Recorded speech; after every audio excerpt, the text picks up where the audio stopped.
Déconfinement, les académies royales de médecine belges réclament un dépistage plus important. C'est assez rare. Les académies royales de médecine francophone, ARMB, et néerlandophone, KAGB, se sont unies dans un communiqué commun à propos de la stratégie de déconfinement.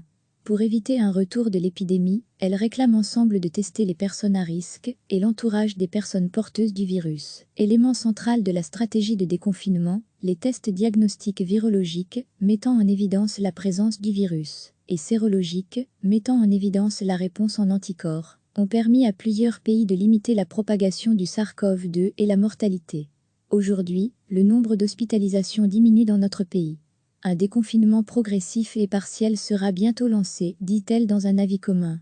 Les académies déplorent que ces tests aient été utilisés jusqu'à présent de manière insuffisante et réclament que le retard soit comblé. Nous sommes conscients des obstacles potentiels à la mise en place de cette stratégie, explique le professeur Nathan Klumek, membre titulaire de l'Académie royale de médecine de Belgique et professeur honoraire en maladies infectieuses, ULB.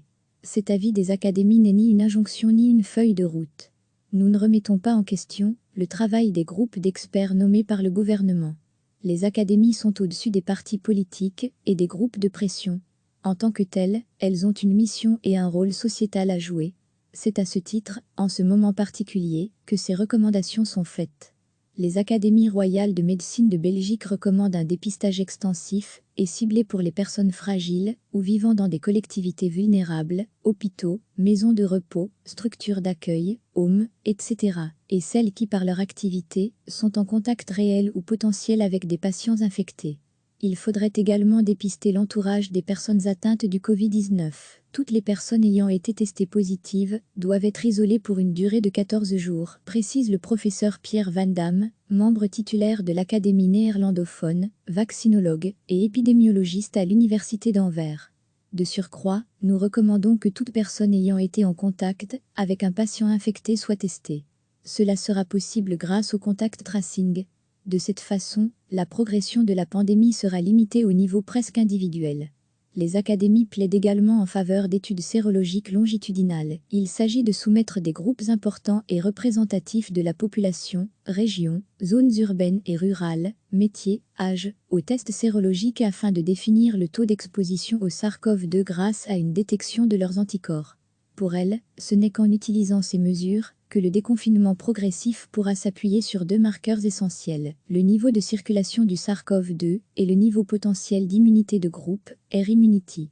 Elle rappelle que ces tests doivent être associés à la distanciation sociale, l'hygiène individuelle et le port du masque. Les académies expriment leur confiance dans le gouvernement et le Conseil national de sécurité pour mettre en œuvre ces mesures. Recevez chaque matin l'essentiel de l'actualité. C'est assez rare. Les académies royales de médecine francophone, ARMB, et néerlandophone, KAGB, se sont unies dans un communiqué commun à propos de la stratégie de déconfinement. Pour éviter un retour de l'épidémie, elles réclament ensemble de tester les personnes à risque et l'entourage des personnes porteuses du virus. Élément central de la stratégie de déconfinement, les tests diagnostiques virologiques mettant en évidence la présence du virus et sérologiques mettant en évidence la réponse en anticorps ont permis à plusieurs pays de limiter la propagation du SARS-CoV-2 et la mortalité. Aujourd'hui, le nombre d'hospitalisations diminue dans notre pays. Un déconfinement progressif et partiel sera bientôt lancé, dit-elle dans un avis commun. Les académies déplorent que ces tests aient été utilisés jusqu'à présent de manière insuffisante et réclament que le retard soit comblé. Nous sommes conscients des obstacles potentiels à la mise en place de cette stratégie, explique le professeur Nathan Klumek, membre titulaire de l'Académie royale de médecine de Belgique et professeur honoraire en maladies infectieuses, ULB. Cet avis des académies n'est ni une injonction ni une feuille de route. Nous ne remettons pas en question le travail des groupes d'experts nommés par le gouvernement. Les académies sont au-dessus des partis politiques et des groupes de pression. En tant que telles, elles ont une mission et un rôle sociétal à jouer. C'est à ce titre, en ce moment particulier, que ces recommandations sont faites. Les académies royales de médecine de Belgique recommandent un dépistage extensif et ciblé pour les personnes fragiles ou vivant dans des collectivités vulnérables, hôpitaux, maisons de repos, structures d'accueil, homes, etc., et celles qui, par leur activité, sont en contact réel ou potentiel avec des patients infectés. Il faudrait également dépister l'entourage des personnes atteintes du Covid-19. Toutes les personnes ayant été testées positives doivent être isolées pour une durée de 14 jours, précise le professeur Pierre Van Damme, membre titulaire de l'Académie néerlandophone, vaccinologue et épidémiologiste à l'Université d'Anvers. De surcroît, nous recommandons que toute personne ayant été en contact avec un patient infecté soit testée. Cela sera possible grâce au contact tracing. De cette façon, la progression de la pandémie sera limitée au niveau presque individuel. Les académies plaident également en faveur d'études sérologiques longitudinales. Il s'agit de soumettre des groupes importants et représentatifs de la population, régions, zones urbaines et rurales, métiers, âge, aux tests sérologiques afin de définir le taux d'exposition au SARS-CoV-2 grâce à une détection de leurs anticorps.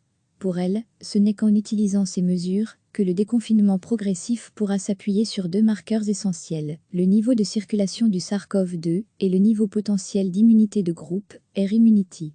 Elle rappelle que ces tests doivent être associés à la distanciation sociale, l'hygiène individuelle et le port du masque.